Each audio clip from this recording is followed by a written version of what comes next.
Reverend Doug McCuster will now give us a reading.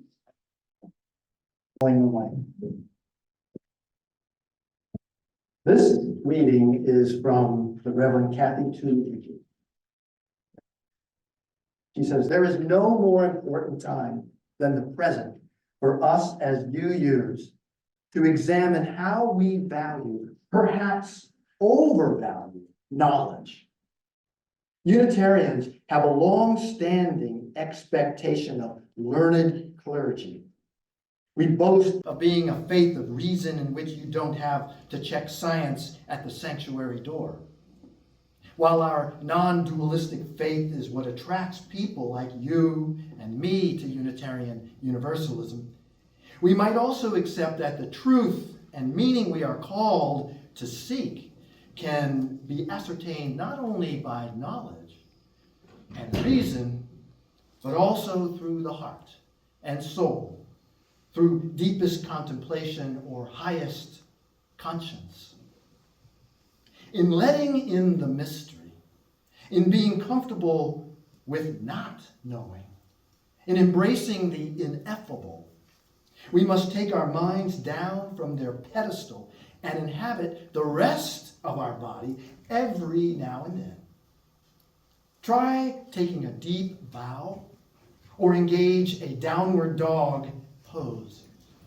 Get the head below the heart, which is the first step toward humility.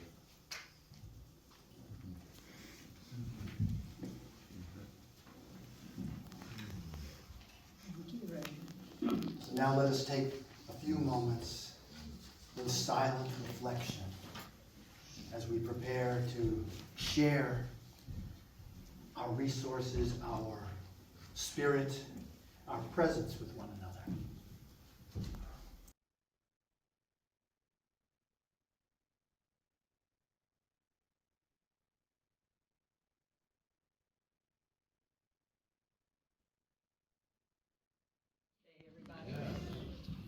And now our speaker today is Reverend Doug McCuster. He comes to us from UUFR, translated as Unitarian Universalist Fellowship of Fredericksburg. He has been the settled minister there for 9 years. And he's also, for the last 6 years or so, been part of the minimum security prison ministry at the Coffee House Correction Center in Mitchell, Virginia. Reverend McCuster holds 3 master's degrees: divinity, art, and science.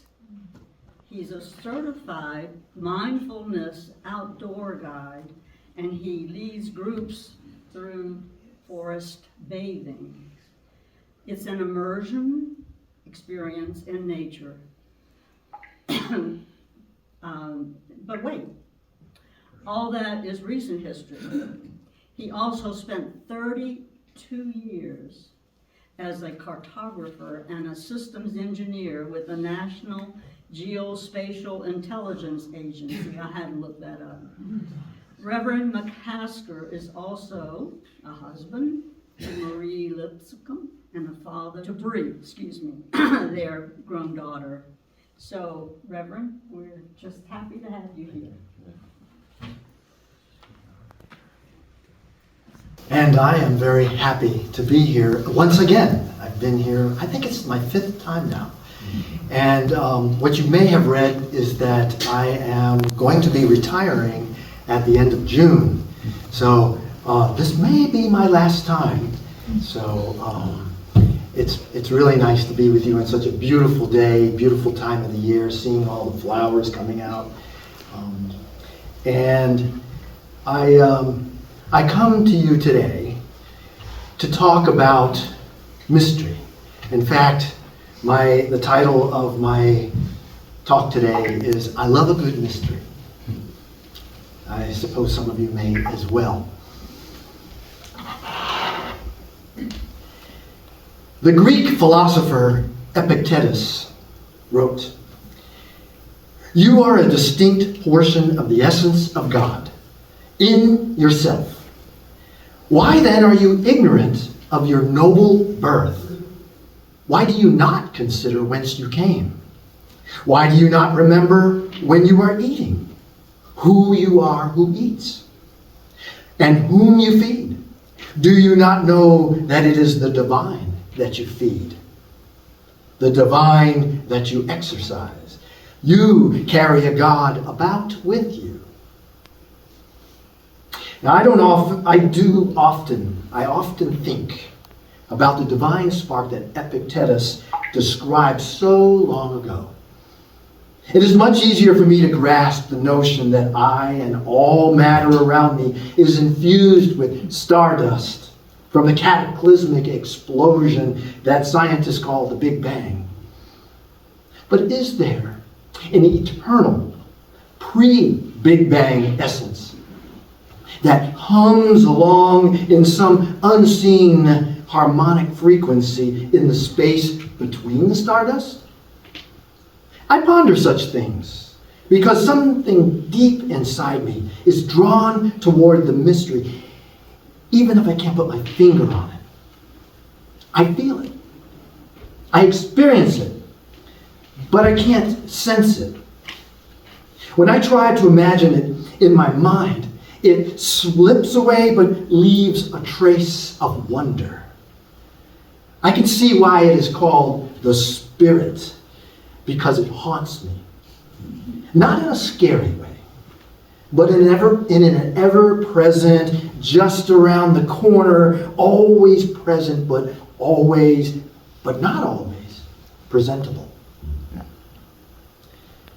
I also wonder if someday some clever human will figure out a way to sneak up on it and expose it. Reduce it to numbers and a mathematical formula. They might show where in our supercomputer brains that we store the algorithms for God. They'll give it a fancy name and claim the prize. And when that happens, will something inside us die? Do we really want to see God exposed, knocked down a few rungs and turned into a thing just like us? If we figure it all out, what then will we turn to for our sacredness, for that elusive spark of unknowing? This is where I get to be a real preacher. Please turn in your gray hymnals to the page just before the first hymn. Go ahead.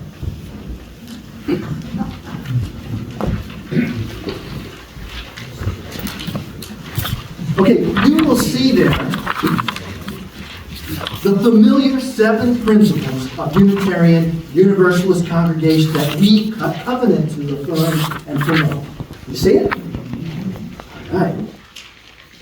But go down lower on the page, and you'll see the second half of that covenant. The lesser known 6 sources of our living traditions. These beautifully written words encapsulate the spiritual quality of our faith. Because without these, it would be hard to actually call us a religion. So the first source, let's read the first source together. All right? Direct experience of that transcending mystery and wonder, affirmed in all cultures, which moves us to a renewal of the spirit and an openness to the forces that create a whole life. Now, I don't know if it is listed first for any particular reason, but it seems appropriate. Because in my mind, it is set apart from the rest. The rest of the sources are equally wonderful, but different. They represent the human element. Contributions from ancient and modern people. They start with, if you were to peruse them, they start with words like words and deeds, wisdom, teachings. The first source, the transcending mystery and wonder, is different because it is not something handed down from someone else, but instead is ever present for us to experience for ourselves. I like to think of it as the wellspring from whence the other sources draw their inspiration. Now, let's look down at the fifth source, and we will repeat that together in unison. Humanist teachings which counsel us to heed the guidance of reason and the results of science, and warn us against idolatries of the mind and spirit. That's the fifth source. Okay, so right there, between the first and the fifth sources, you have the innate tension that drives us as a religious community. The first one is calling us to be open to the mysterious forces that create and uphold life.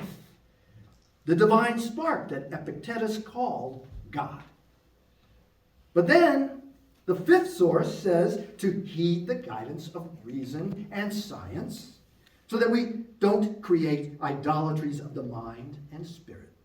In other words, operate on what you can prove, but always remain open to new knowledge. That's what scientists do. Otherwise, you have simply created a scientific idolatry of the mind, and you choked off the spirit.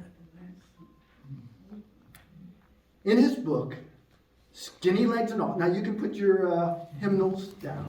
Skinny Legs and All, Tom Robbins wrote, "Religion is nothing but institutionalized mysticism. The catch is, mysticism does not lend itself to institutionalization. The moment we attempt to organize mysticism, we destroy its essence. Religion, then, is mysticism in which the mystical has been killed, or at least diminished."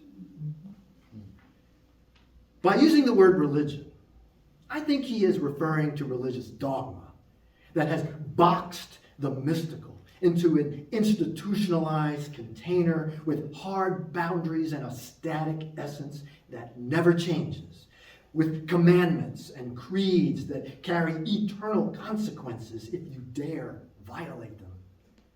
Truth with a capital T. To Robbins, this is mysticism in which the mystical has been killed.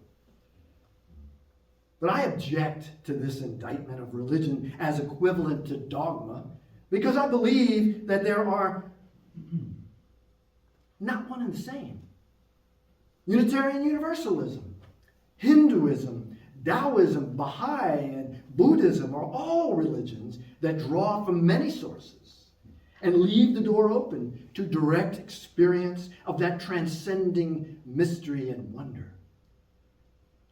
And even within the formalized religions, there is room for mysticism that refuses to succumb to the institutionalized rules. In Judaism, there is Kabbalah. In Islam, there is Sufism. And even in Catholicism, which is where I was raised, there is a long tradition of mystical encounters by people who had visions or heard things that guided their actions in the real world. Sometimes these messages ran counter to the organized religion, and they were punished. But they refused to disavow what they had experienced. So I think that the key to living within this tension of mysticism and human teachings is accepting the limits of our knowledge while remaining open to new data in whatever form that it comes. Being able to say, I don't know, with humility and graciousness, and reserving judgment of that direct experience of others. Throughout my life, I have talked with numerous people who have experienced things that they can't explain. Premonitions that came through, dreams and voices in their minds that opened doors to possibilities, visions of spiritual remnants of the deceased. So who am I to judge? If it feels real to them and opens them to the forces that create and hold life, so be it. I say this because I have had a spiritual experience once that I can't explain, and I don't even want to explain. It changed my life, and that's all that matters. Let me tell you about it. 15 years ago, as you heard, I was working in the intelligence community, and I had a top secret clearance. The time came for me to take a counter-espionage polygraph test. This is a requirement for everyone with certain levels of clearance. Basically, they ask you if you've ever committed espionage against the United States, divulged secrets, or committed acts of terrorism. So they strapped a bunch of sensors on my body while I sat in a chair that was hooked up to a polygraph machine. Sounds scary? Yeah. As they proceeded to ask me the standard questions, unbeknownst to me, the machine was kind of going crazy, and it was indicating that I was lying. As far as the tester was concerned, I was possibly a spy. He asked me to explain the polygraph's results, but I couldn't. So they scheduled me to come and take another test. Same result. And then another test. And again, the same result. Apparently to the machine, I was lying. But I was telling the truth. With each test came interrogation. They demanded to know what I was lying about. Because, the machine just says the person's lying, but doesn't tell you what they're lying about.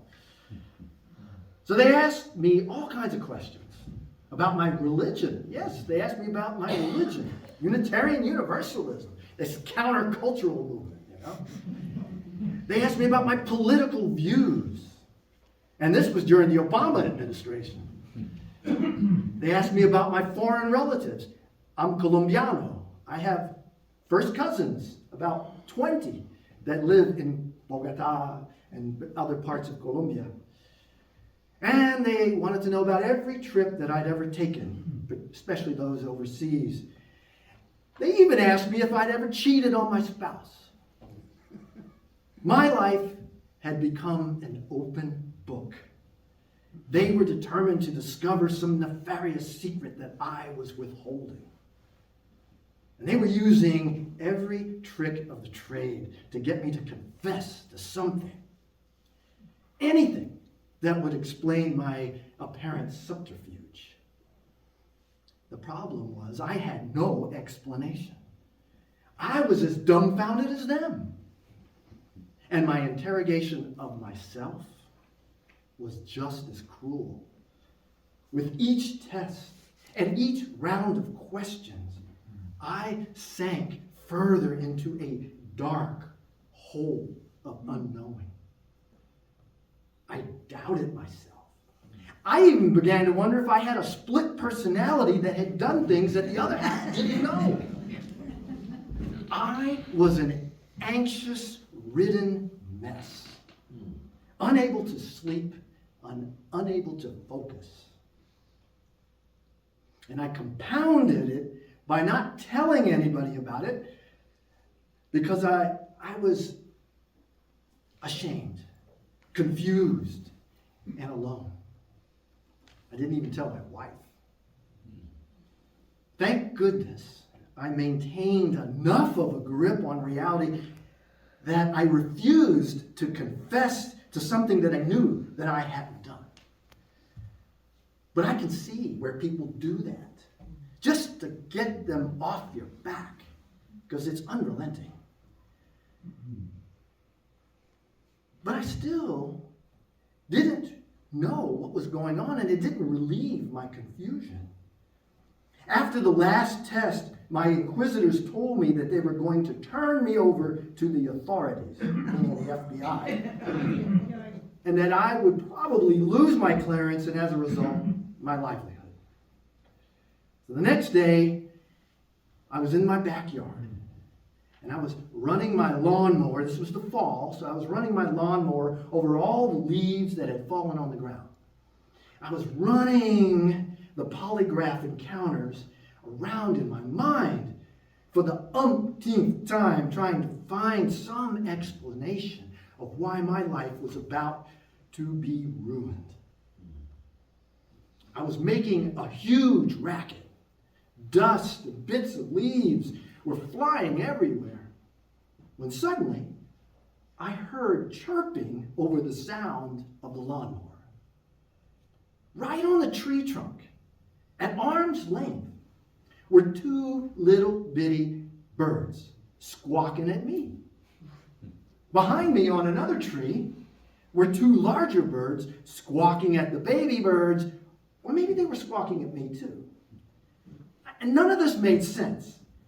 They had no business being around me and my noisy lawnmower. But there they were. And I wasn't hallucinating. It was real. And that was the moment of my direct experience with the transcending mystery and wonder affirmed in all cultures, which moved me to a renewal of the spirit and an openness to the forces that create and uphold life, the first source.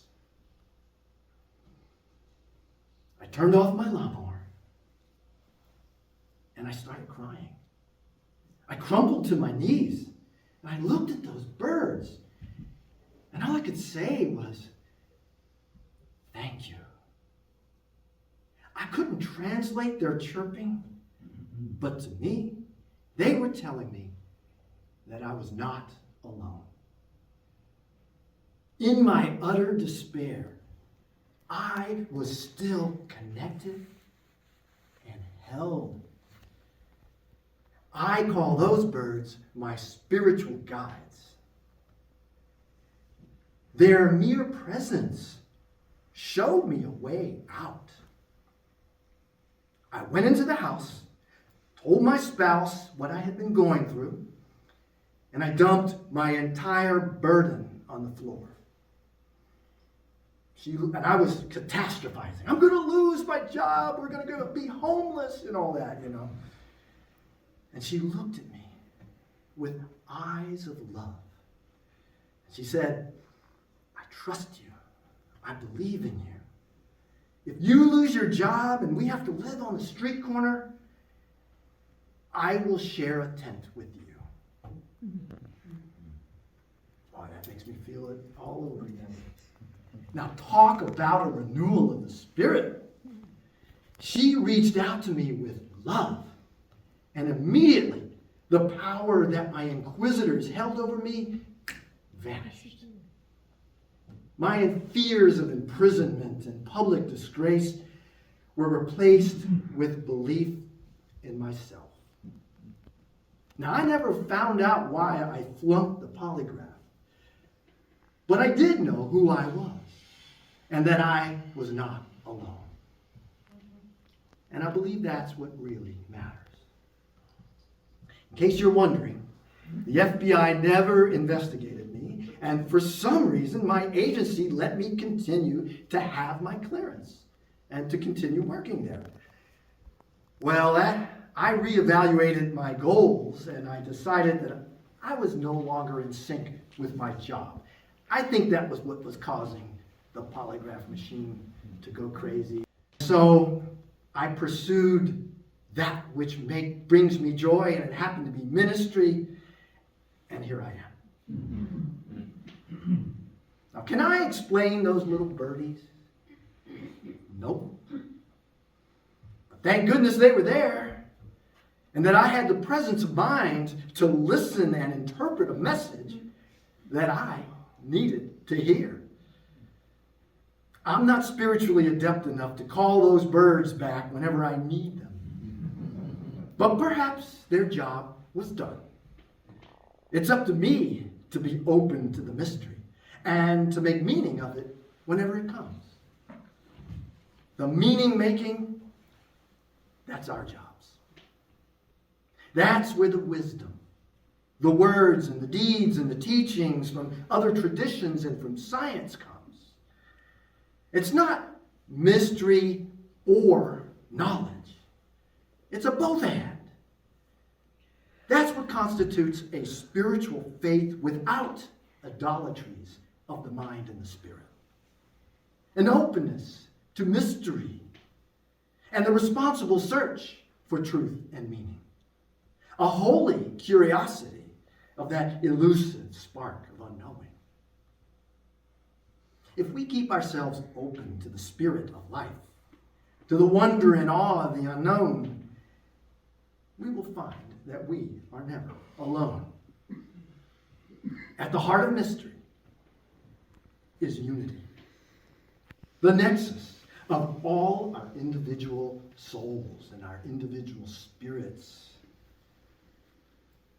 We catch glimpses of it from time to time, but we must tune in with our whole mind and body and spirit to listen. Our spiritual helpers with the divine spark may be a little birdie, or the person beside us, or the still small voice in the wind. Whatever it is, you will know it when you receive it. May it be so.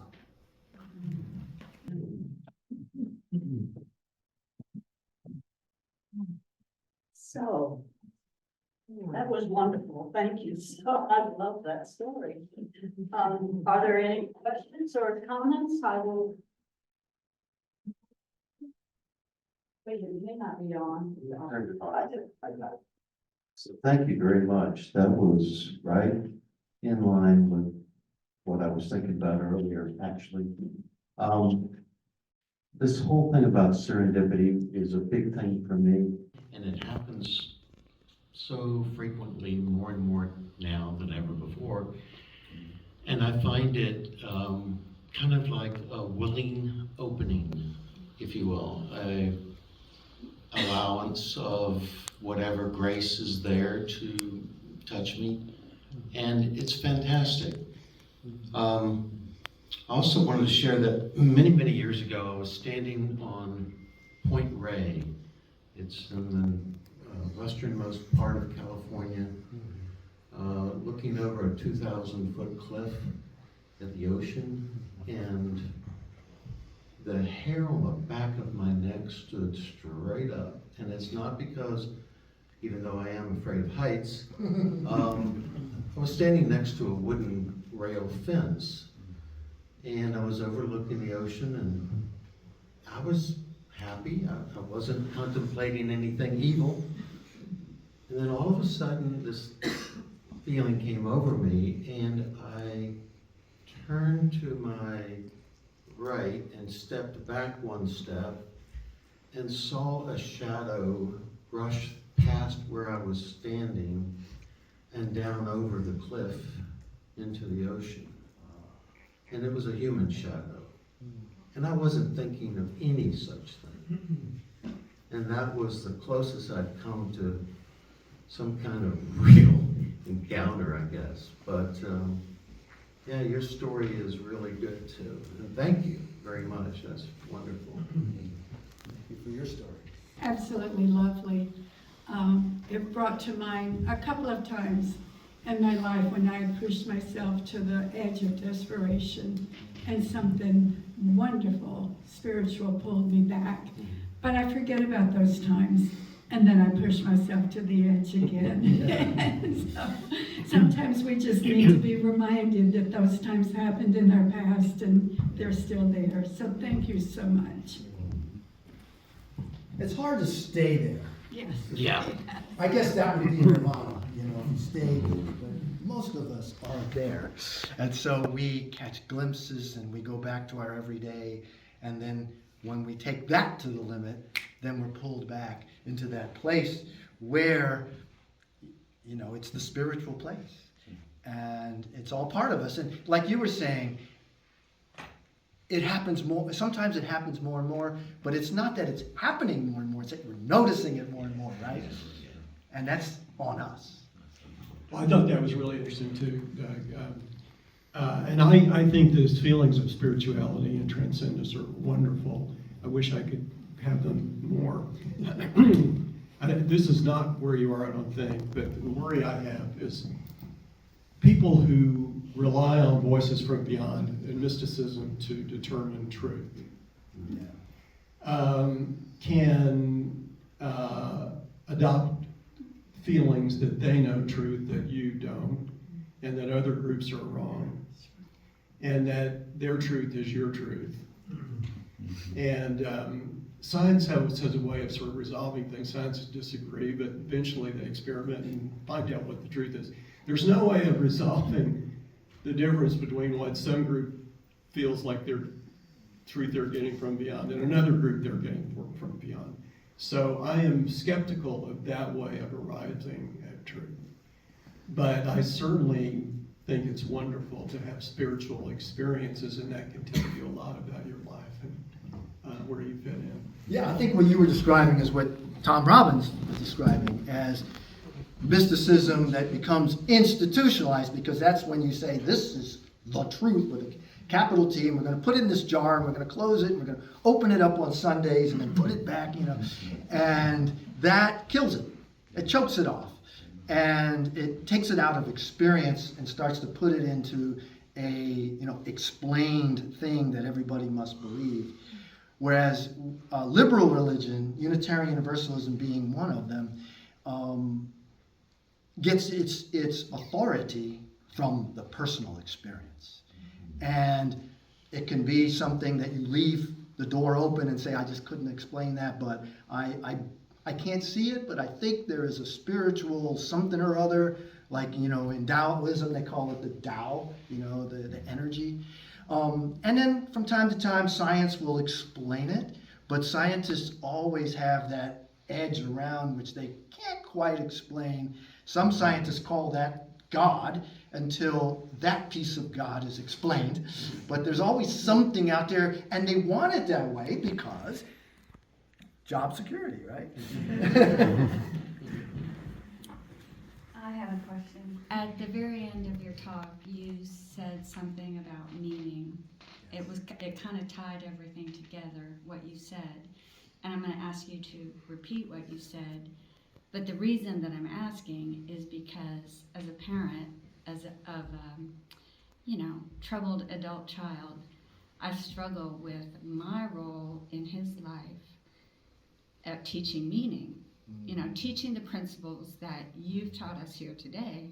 Well, I think what you're referring to is where I was talking about how, the birdies came along, and whether there's a really botanical or biological answer to what was really going on. I came to some meaning because I had this burning question that was literally killing me, and I came to a meaning. I am the meaning maker. We are the meaning makers. That's what responsible truth, search for truth and meaning is about. And that's our job to do, and that's what scientists do. They're looking for meanings to explain how the world works. And from time to time, this is something that can save us because it can pull us from the abyss. And somebody could say, well, Doug, you got it all wrong. That wasn't really what those birds were all about. Okay, fine. I don't want to hear it because that was the meaning for me. And it had importance for me. And just like your son, we all go through times of suffering, times of elation and joy. And so it's in those times, those joys and concerns, where the meaning of life comes to us, or could come to us if we're open and listening. And this is where it's not appropriate for you to say that meaning is incorrect, because I see it this way. Because I have a different life. You know, I've got all kinds of different experiences in my life. So the lens that I'm seeing it through may be good for me, and that meaning may work for me, and someone may have another way of interpreting it that works for them. Yeah. First of all, you don't have to be a minister to come and speak here. You're welcome back, whether you're still practicing as a minister or not. Thank you. The other thing is, and that's what you were talking just now, our experience of mysticism and the unknown and the strange and wonderful things that happen is our truth. Everybody's truth is different, and it's when we start to impose our truth on other people that we get into trouble. I mean, the thing that I love about coming here, it's not one of the people in this room believes exactly the same thing as anybody else. You know, we are free to be who we are, and we share our experience, strength, and hope. You know, and my mind went back at some point today. I'm okay. You're okay. You know, Yeah. when we try to put our truth onto others, that it says you're not okay. Not a good way to go. You know, there was a Universalist minister, Forrest Church, and he had this analogy or this metaphor that I think really works well. He called it the cathedral with many windows. Have you heard about that? And the metaphor is that there's this amazing cathedral. It's glass, and the sun is shining brightly, and I see reflected, the light reflected, and I see lights, and I see something. Somebody over there at another angle of the glass cathedral is looking in, and they're seeing something completely different.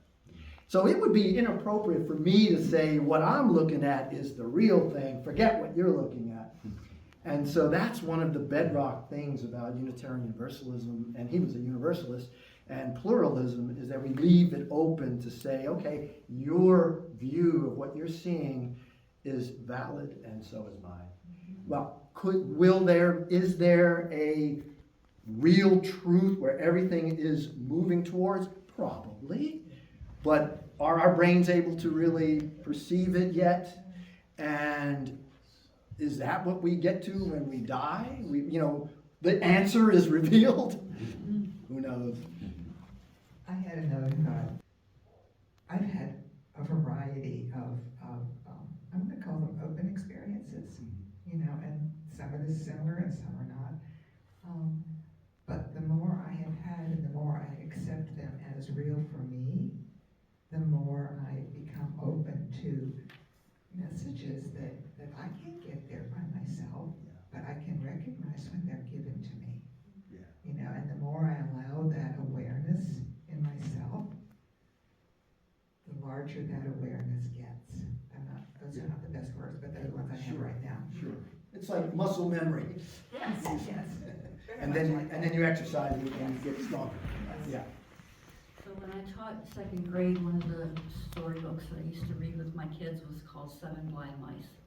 Oh, yeah. And the seven blind mice were sent out by their master, the wise mouse, to go tell him what an elephant was. So depending on where they landed around the elephant, you know, one of them came up and he's blind, and he came up to his leg and he comes back and says, oh, an elephant is like a tree trunk. Right. You know, and the other one comes back from the tail and says, no, the elephant's like a long stringy rag. And, you know, and so they go to different parts of the elephant, they only see a piece of it. And that's kind of how I imagine us being. We each have our own perspective, but it takes all of those perspectives plus more that we don't have in order to create the actual reality of what's going Yeah, on. that's perfect. And that means listen to one another Yeah. with an open mind, an open spirit. And also be aware that there may be things that none of us have a perspective on yet. Yeah. Right. Yeah. She's over to the right. Okay. Wonderful. Oh, one more. Jeff has a hand up. I can talk from here. Okay. I'm a forest bather myself. Oh, great. I am a non-dualist. I see God in everything. And when I see and when I talk to other people about divinity, it's everything everywhere all at once. Yeah. And, you know, so whatever your perspective is, I talk to people that way. Okay, you don't believe, no thing is part of what God is. And it's all that. And somebody who believes it's something else. But that's all just that one perspective. And you have to look at the whole aspect. And when you think of everything that you can think of in the physical form, there's an infinite amount past that we can't even comprehend. Right. So. Yeah, and that's the basis of Taoism, is that there is that, what they call, the abundance of things, which is all the material objects that we can put our hands and our minds around. And then there is that which is in between, and the closer you come and you start to give a name to it, you start to box it in, the more you have mistaken it. It's elusive. It can never be grasped totally. And so, thank goodness. Could I ask one last? Yes. I would like to take a survey. Okay. Is there anyone in here who has never had some kind of experience that is unexplainable? Anyone? My view is every experience I've had, I may not have known what the cause was, but I'm sure the cause was consistent with the laws of science. Or at least the science that is known at the time. Well, not necessarily. I mean, scientists doesn't know everything. Well, yeah, exactly. So it can't, some things can't be explained yet. But you might be saying laws of nature. The laws Well, of the nature. truth about the nature of the universe, Oh. as I say, I don't want everybody to hate me here. So everybody loves these experiences. Cool. Well, and remember, there's a tension between the transcendent mystery and awe and the scientific and reason. There's a tension there. So some are a little bit more on this side of scientific and reason. Some are a little more here. Many people travel back and forth. And I think that tension gives life to Unitarian Universalism. Keeps it from being a static thing. And if it were all science and reason, then we could all just go home. Because then we're a philosophy class, and we're, scientists, and so there's a place for that. But I think the in-between is why we come here on Sundays and we listen to different points of view and different meanings. And it enriches us, even if we don't agree with it all the time, right? I'm gonna ditto with Betty, and that helps me. And some of the things that Eddie has said from the pulpit. I just feel that there is a lot of science in things, and there is a happy medium in the science field too. And we still can have that feeling of something maybe not mystical, but serendipitous happening. But I'm with Eddie, so nobody hates you.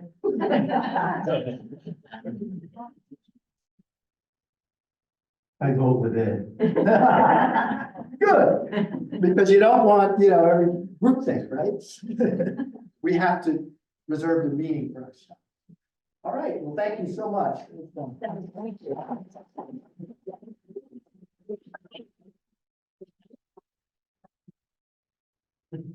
I'm sure that you probably have other things to talk about during coffee hour, so. In closing, I would like to share, the request by James Whitcomb Riley, one of my favorite poems. At the end, the very last verse, it's when the night is dark and the moon is full and creatures are a-flying and the wind goes ooh. You better mind your parents and your teachers, fond and dear, and cherish them that loves you.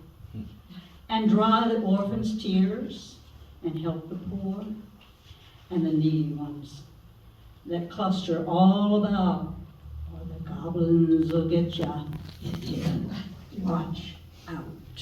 Well, before we extinguish the challenge, Too late. please rise as you are willing and able, and turn to number 123 1:23 for our closing. So we still have a little bit of, yes.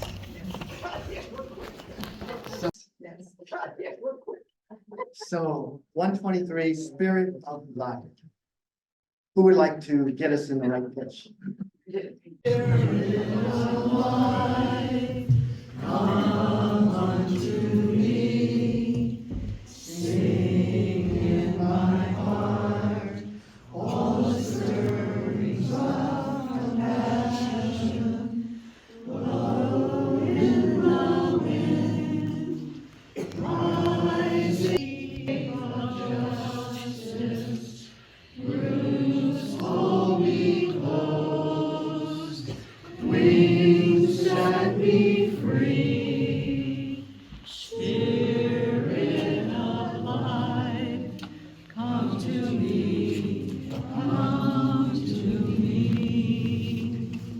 Remain standing for our closing words.